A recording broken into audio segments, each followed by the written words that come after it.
Hello friends, welcome to math easy. Friends, आज की video में हम सीखेंगे किसी बहुपद का शून्यक कैसे निकालते हैं। तो फ्रेंड्स, बहुपद का शून्यक निकालना बहुत ही आसान होता है। तो चलिए शुरू करते हैं। जैसे बहुपद दिया हुआ है एक्स स्क्वायर प्लस 2√2x-6 के शून्यक निकालना है। ठीक है, तो सबसे पहले हमें करना होता है बहुपद को शून्य के बराबर लिख लीजिए।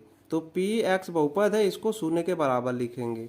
अब बहुपद दिया हुआ है एक्स स्क्वायर प्लस 2√2x-6। ठीक है, अब बराबर में 0 लिख लीजिए। अब क्या करेंगे कि एक्स स्क्वायर यहाँ पे लिख लीजिए। यहाँ पे देखिए 2√2x लिखा हुआ है, तो इसको हम ऐसे लिख सकते हैं कि नहीं, 3√2x। अगर 3 में से 1 घटाएंगे तो 2 मिलेगा, तो यहाँ पे हम ऐसे लिख सकते हैं √2x और -6 बराबर 0। ऐसे लिख सकते हैं, क्योंकि देखिए यहाँ 3 कड़ी में 2 है, यहाँ पे कड़ी में 2 घटा देंगे तो 3 कड़ी में 2 है, तो 1 कड़ी में 2 हटाएंगे तो यहाँ पे 2 कड़ी में 2 बचेगा। तो कोई हमें बहुपद में कोई मान परिवर्तन नहीं होगा। ठीक है, ये क्यों हम कर रहे हैं, क्योंकि हमें बहुपद का शून्यक निकालना है। ठीक है, अब नया स्टेप क्या है। अब देखिए 4 पद हो गए यहाँ पे, तो ये 2 पद हो गए और ये 2 पद हो गए। अब इनको अलग अलग समूह बना लेंगे। अब इसमें देखेंगे कि इनमें कोई कॉमन हो रहा है कि नहीं, कोई पद उभयनिष्ठ है कि नहीं।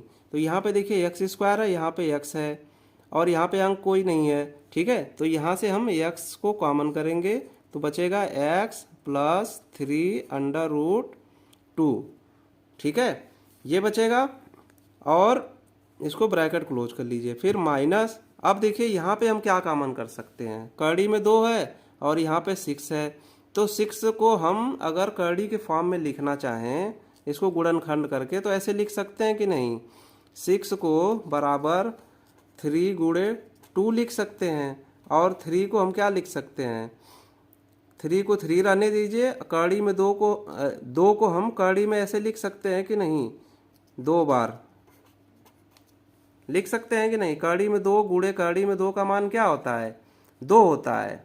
ठीक है, तो यहाँ पे हम इसी का यूज करेंगे।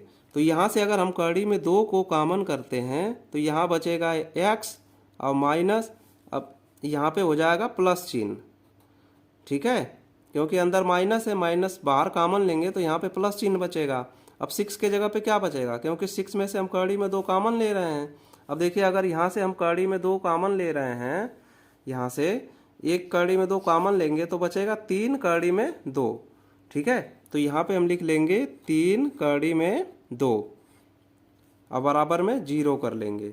अब क्या करेंगे, अब देखिए यहाँ पे माइनस चिन्ह है, एक पद इधर हो गया, एक पद इधर हो गया। अब देखिए इनमें कोई कॉमन हो रहा है, तो बिल्कुल कॉमन हो रहा है। यहाँ पे कॉमन क्या हो रहा है, x प्लस 3√2, ये कॉमन हो रहा है, तो इसको एक ब्रैकेट में लीजिए। तो यहाँ क्या बचेगा, x बचेगा और यहाँ पे बचेगा माइनस कड़ी में 2 बराबर में 0।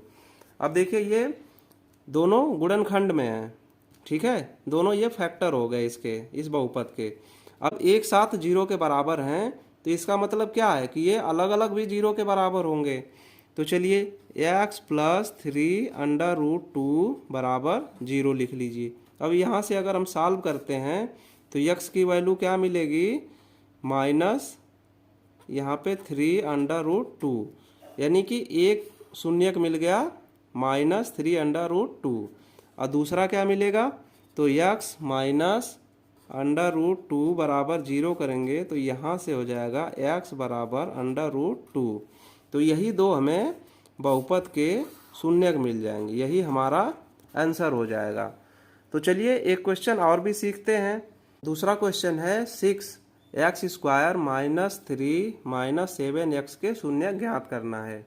तो फ्रेंड्स ये कुछ क्वेश्चन थोड़ा अलग टाइप का है। देखिए ये बहुत ही सिंपल है, इसे घबराना नहीं है देख करके। देखिए इसमें क्या टेक्निक है, यहाँ पे दिया हुआ है f(x) बराबर, अब ये लिखा हुआ है ना। अब देखिए यहाँ पे पहला पद है x के पावर 2, तो किसी भी बहुपद को हम कैसे लिखते हैं, पहला पद जो होता है उसकी पावर ज़्यादा होती है, फिर उससे कम पावर, फिर उससे कम पावर, फिर बिना पावर वाली पद लिखते हैं। ठीक है, तो इसको इस तरीके से व्यवस्थित कर लीजिए। तो यहाँ पे लिखेंगे 6x स्क्वायर, अब देखिए एक्स स्क्वायर के बाद एक्स पद आना चाहिए, यहाँ पे लिख दिया है, लास्ट में लिख दिया है, तो इसको पहले लिख लीजिए।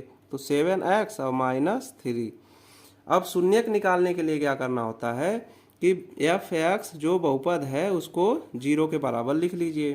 तो 0 के बराबर लिखेंगे तो क्या हो जाएगा, 6x² -7x -3 बराबर 0।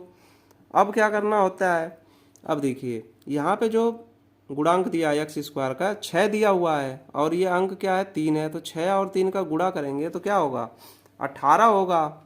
और 18 के दो ऐसे गुणनखंड जिनको हम जोड़ने या घटाने पे 7 ला सकते हैं कि नहीं, तो ला सकते हैं बिल्कुल।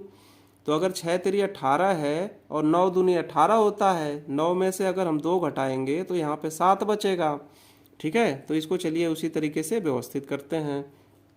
अब क्या करेंगे हम, 6x² -9x और इसमें अगर हम +2x करते हैं -9 में तो क्या बचेगा, -7 बचेगा।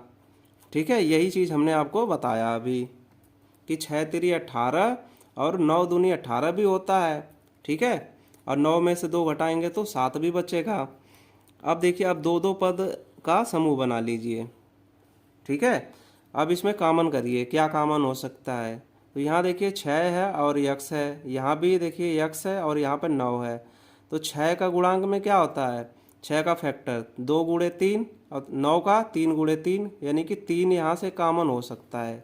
तो हम यहाँ से क्या कॉमन ले सकते हैं, 3 भी ले सकते हैं और x भी ले सकते हैं। तो 3x अगर कॉमन लेंगे तो 2x बचेगा यहाँ पे, 3 दूना 6x² और फिर माइनस और यहाँ पे बच जाएगा 3, यहाँ पे 3 बचेगा ना। तो देखिए 3 3 9x हो जाएगा। अब इसके बाद यहाँ पे प्लस चिन्ह है। अब देखिए यहाँ पे है 2x -3। तो देखिए यहाँ पे हम क्या कॉमन ले सकते हैं, ये 3 अलग पद है, ये अलग पद है, तो हम एक कॉमन ले सकते हैं, क्योंकि कोई भी संख्या हो सबका एक फैक्टर होता है, गुणनखंड होता है उसका। तो यहाँ पे लिखेंगे 2x -3। ठीक है, 2x माइनस हमने 3 लिख लिया बरा, और इसको ब्रैकेट में कर दीजिए और 0 के बराबर लिख लीजिए। अब क्या करेंगे, अब देखिए फिर ये 2 पद बन रहे हैं, ये एक पद और ये एक पद, ये प्लस के साथ में। अब देखिए इन दोनों में कोई कॉमन हो रहा है, तो कॉमन हो रहा है देखिए जो ब्रैकेट वाला पद है, तो इसको कॉमन कर लीजिए। तो 2x -3 और दूसरे ब्रैकेट में क्या हो जाएगा, अब यहाँ क्या बचेगा, 3x और +1 बचेगा। ठीक है, अब इनको 0 कर लीजिए। अब ये देखिए एक साथ में 0 के बराबर हैं, तो ये अलग अलग भी बराबर होंगे, ये प्रॉपर्टी होती है। ठीक है, तो 2x -3 बराबर 0 लिखेंगे। यहाँ से हमें x की वैल्यू क्या मिल जाएगी, 3 को 0 के बाद ले जाएंगे तो प्लस हो जाएगा और बटे में 2 हो जाएगा।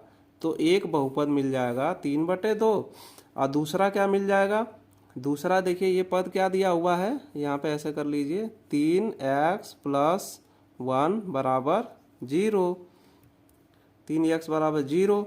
अब यहाँ से x बराबर क्या हो जाएगा, 1 को बराबर के इधर ले जाएंगे तो माइनस में हो जाएगा, तो -1/1 बटे और 3 से यहाँ पे भाग कर देंगे, तो ये दूसरा बहुपद हमें मिल जाएगा x बराबर -1/3। तो फ्रेंड्स, किसी भी बहुपद के शून्य को इसी तरीके से आसान तरीके से हम सॉल्व कर सकते हैं। फ्रेंड्स, आई होप कि ये वीडियो आपको पसंद आई होगी। वीडियो पसंद आई तो वीडियो को लाइक कर दीजिए, शेयर कर दीजिए। चैनल पर नए हैं तो चैनल को सब्सक्राइब कर लीजिए।